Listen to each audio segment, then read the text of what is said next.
आज हम लोग यहाँ रेलवे ग्रुप डी एग्जाम के बारे में बात करने जा रहे हैं। जैसा कि आप सबको जानकारी है कि रेलवे ग्रुप डी का एग्जाम 17 नवंबर से दिसंबर तक चलने वाली है, यानी आपके पास लगभग पूरे 2 महीने का समय है तैयारी करने का। और इन 2 महीने में हमें कैसे तैयारी करनी और किन विषय की तैयारी करनी, इसके बारे में जरा जानते हैं हम लोग। जैसे कि आपको पता है कि सिलेबस जो आपका एग्जाम होने वाला उसका सिलेबस है, मैथ 25 अंक का आएगा, 25 क्वेश्चन भी रहेंगे, साइंस 25 क्वेश्चन है, जीके एंड करंट अफेयर मिलाकर 20 क्वेश्चन और रीजनिंग 30 क्वेश्चन है। और एग्जाम में खास बात यह है कि आपका 1 से लेकर 100 तक क्वेश्चन में कभी मैथ तो कभी साइंस तो कभी जीके तो कभी रीजनिंग मिला हुआ मिलेगा आपको। ऐसा नहीं है कि लाइन से मिलेगा आपको, इसके हिसाब से आपको तैयारी करना है। तो मैं अगर बताऊं आपको तैयारी करने का सबसे बेस्ट तरीका इन 2 महीनों में क्या कर सकते हैं, तो सबसे पहले आपको करना है कि आप किसी भी मार्केट से आप किसी भी पब्लिकेशन का एक प्रीवियस ईयर क्वेश्चन ले लीजिए या फिर सेट प्रैक्टिस उठा लीजिए और कम से कम डेली आप टारगेट बनाइए कि सुबह से लेकर शाम तक या रात तक में एक प्रैक्टिस सेट पूरा कंप्लीट होना चाहिए। यानी आप उसको बनाइए, फिर सॉल्यूशन देखिए और उसको कैसे भी करके जीके उसका सारा याद कीजिए, साइंस याद कीजिए, क्योंकि साइंस बहुत इंपॉर्टेंट है यहाँ पे और जीके बहुत इंपॉर्टेंट है। ये दोनों आपको याद करना ही करना होगा, ठीक है। रीजनिंग और मैथ ये तो आपको फिर बनाने का चीज है, आपको इसके लिए प्रैक्टिस चाहिए। अगर हम मैथ के बारे में बात करें, पहले अगर हम मैथ से शुरुआत करें कि मैथ में क्या कर सकते हैं आप, तो मैथ में ज्यादातर वेटेज अर्थमेटिक का होता है, अंकगणित का होता है। आप अंकगणित को अच्छे समझिए।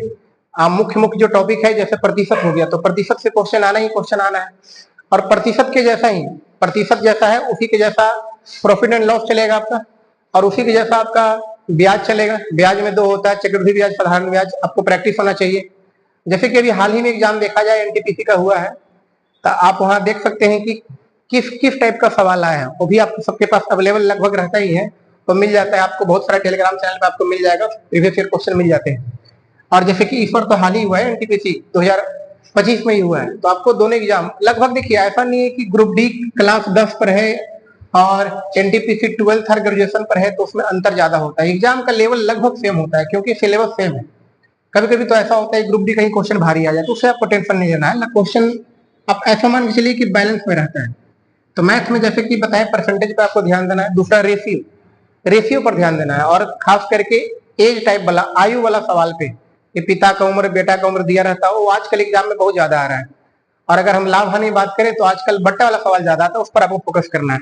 और फिर एडवांस मैथ की अगर बात करें तो एडवांस मैथ तो आपका पूरा कह सकते हैं कि जब तक आपको फॉर्मूला याद नहीं रहेगा आप नहीं बना सकते। जैसे मान लो अगर आपको आयत का क्षेत्रफल ही निकलना आ गया तो जब तक आपको लंबाई गुने चौड़ाई नहीं पता होगा फॉर्मूला आप नहीं बना पाओगे। तो इसमें तो फॉर्मूला आपको पढ़ना है, फॉर्मूला आपको याद करना पड़ेगा मैथ में। तो मैथ में आप त्रिभुज देख लो, फिर चतुर्भुज देख लीजिए आप, फिर सर्किल के बारे में देख लीजिए, वृत्त के बारे में थोड़ा जान लो।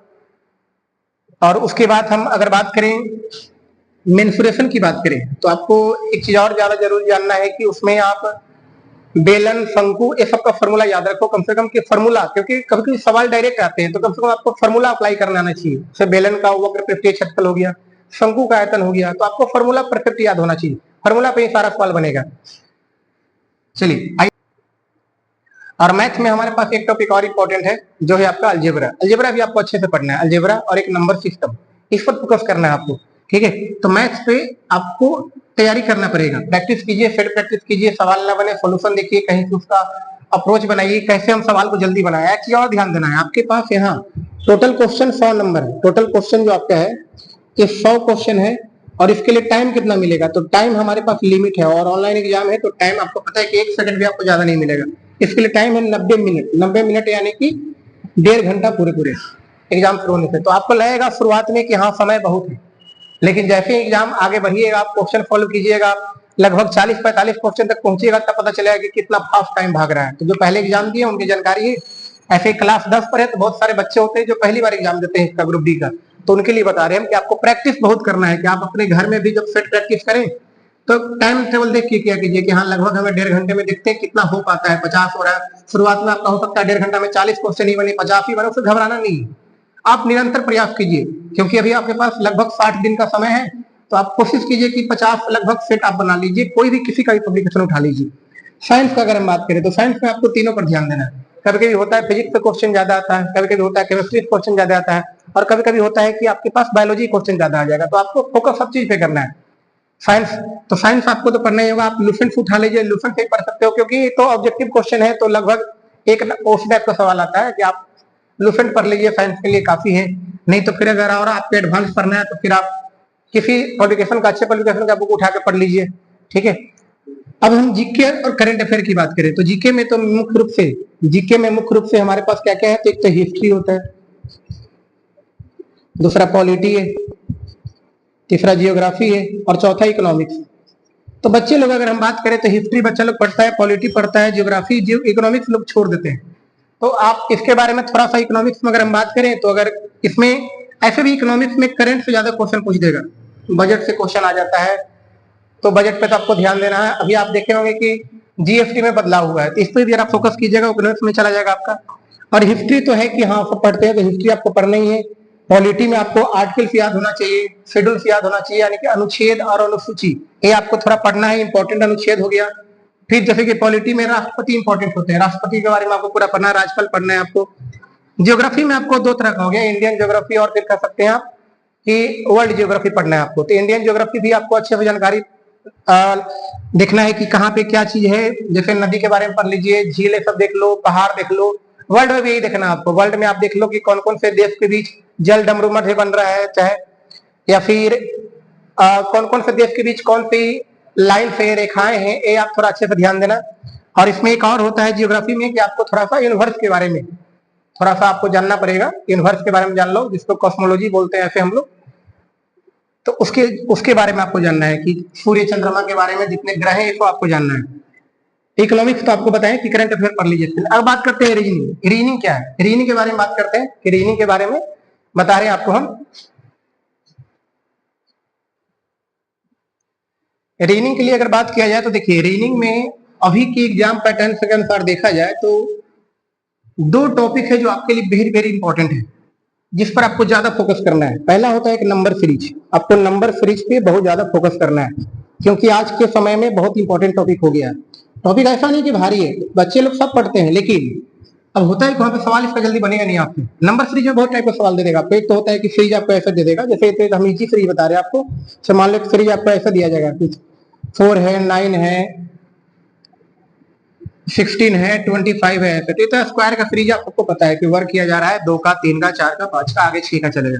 लेकिन ऐसा नहीं है, अब कभी कभी इसमें ऐसे बना देगा आपको, इस पर जाकर बच्चे फिर फंस जाते हैं, इसमें जाकर के बहुत परेशानी होता है। यहाँ 4 6, यहाँ 12 दे दे, यहाँ 2 4, यहाँ 6 दे दे, यहाँ 4 6 और यहाँ पे खाली जगह छोड़ देगा, कहेगा यहाँ पे क्या आएगा। तो बहुत ज्यादा थोड़ा सोचना पड़ता है। तो इसके लिए अगर आपके पास प्रैक्टिस है अच्छे से, आप संख्या को देख करके जल्दी से गुना भाग जोड़ घटाव कर रहे हो, तो समझ सकते हो कि क्या करना है हमें, ठीक है। अब जरा देखिए इसमें एक चीज और, अगर हम रीजनिंग में एक चीज और बात करें तो दूसरा क्या है, तो दूसरा आपका है कोडिंग डिकोडिंग की अगर हम बात करें, ये भी बड़ा इंपॉर्टेंट टॉपिक है, कोडिंग डिकोडिंग, जो आजकल एग्जाम में बहुत ही ज्यादा पूछा जाता है।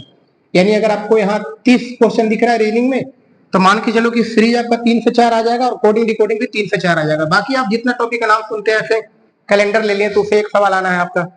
डाइस पिछले 2022 में एक भी डाइस नहीं आया, पास सवाल एक भी आया ही नहीं। आप परीक्षा देख सकते हैं सवाल उठा करके, लेकिन ऐसा नहीं कि नहीं पढ़ना, आ भी सकता है। और सीटिंग अरेंजमेंट अगर बात करें, बैठक व्यवस्था क्रम, तो उससे सवाल आते हैं, वो आपको जानना है। फिर डायरेक्शन आपको जानना है कि हाँ डायरेक्शन बहुत इंपॉर्टेंट है, दिशा निर्देश। फिर ब्लड रिलेशन, रक्त संबंध, और उसमें रक्त संबंध में आजकल आज के समय में अगर हम बात करें तो पॉइंटिंग फॉर्म ज्यादा क्वेश्चन आ रहा है। क्या सवाल आपका ऐसा रहेगा कि एक आदमी है चाहे एक महिला ने पुरुष की ओर इशारा करके उसके बारे में जानकारी दिया रहेगा ऐसे, ठीक है, तो वो आपको ध्यान देना है। तो कोडिंग डिकोडिंग की अगर हम बात करें तो इसके लिए क्या आपको कैसे ट्राई करना है, आपको हम बता रहे हैं अभी तुरंत कोडिंग डिकोडिंग के बारे में। अगर कोडिंग डिकोडिंग की हम बात करें तो देखिए, रीजनिंग में कोडिंग डिकोडिंग में आपको कौन सा अप्रोच है जो लगाना होता है। अगर आप कहीं क्लास किए होंगे तो आपको जानकारी होगा, और जो अगर क्लास नहीं किए होंगे तो जरा थोड़ा जान लीजिए। देखिए कोडिंग डिकोडिंग के सवाल आपके लिए क्यों इंपॉर्टेंट आता है, क्योंकि देखिए इसमें जो भी अल्फाबेट्स है, यानी कि A B C ऐसे जाएगा जेड तक, ये अल्फाबेट्स का क्रम आपको पता होना चाहिए, बहुत इंपॉर्टेंट है। कहने का मतलब क्या है कि मान लो यहाँ पे हम पुलिस लिख रहे हैं, POLIC, हम यहाँ बोर्ड पे लिखे पुलिस, तो आपको इसका क्रम फास्ट याद होना चाहिए। जैसे आपको ऐसे होना चाहिए P16 O15 L12 A9 हो गया, A3 हो गया, A5 हो गया, ऐसे आप इसे फास्ट कर सकते हो। इसके लिए प्रैक्टिस चाहिए।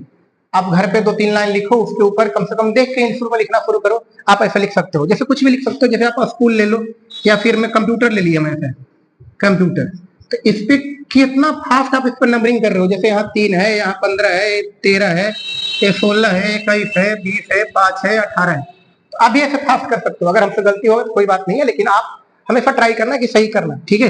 तो ये ऐसे लिख के होगा, ऐसा नहीं हो कि जल्दी हो जाएगा। इसके लिए आपको ट्राई करना पड़ेगा, आपको थोड़ा सोचना पड़ेगा, थोड़ा फास्ट, कि किस तरह से हम लिख करके। क्योंकि देखिए, अगर आपसे कहीं पे आपसे कोई पूछे कि एम के बाद क्या आएगा, तो आप थोड़ा सोचोगे, आप थोड़ा पीछे से चलोगे। लेकिन अगर आपसे कोई पूछे कि 13 के बाद क्या आएगा, आपके तुरंत निकल जाएगा मुंह से 14 आएगा, 15 आएगा, 16 आएगा। तो इसलिए हम अल्फाबेट्स, ध्यान देना, आपको बता रहे हैं, हम अंकों के साथ खेलना चाहते हैं। अल्फाबेट्स हम उतना अभी प्रैक्टिस नहीं हो पाया, आप लोग का भी नहीं हो पाया कि आप इसको इतना फास्ट कर सके। इसलिए हम कोशिश करते हैं क्या, कोडिंग डिकोडिंग बनाते टाइम, कि ये अल्फाबेट्स को नंबर में चेंज कर दें, क्योंकि नंबर हम आगे पीछे कर सकते हैं फटाफट, उतना जानकारी हो सकता है। और अगर हम रीजनिंग में बात करें तो टॉपिक, तो जैसे कि आपको बताया कि आपका और भी जो टॉपिक है, जैसे एक आपका एक टॉपिक होता है असमानताएं, इनइक्वालिटीज, तो उससे हमेशा 2 सवाल आता है आपका ग्रुप डी में, ये बात आपको जानना है। इसका वीडियो, इनइक्वालिटी का वीडियो आपको मिल जाएगा हमारे यूट्यूब चैनल पे। और अगर इन सब का भी अगर आपको तैयारी करना है तो आपको यूट्यूब चैनल का लिंक मिल जाएगा इस वीडियो के ऊपर में, आपको वहां से जानकारी मिल जाएगा।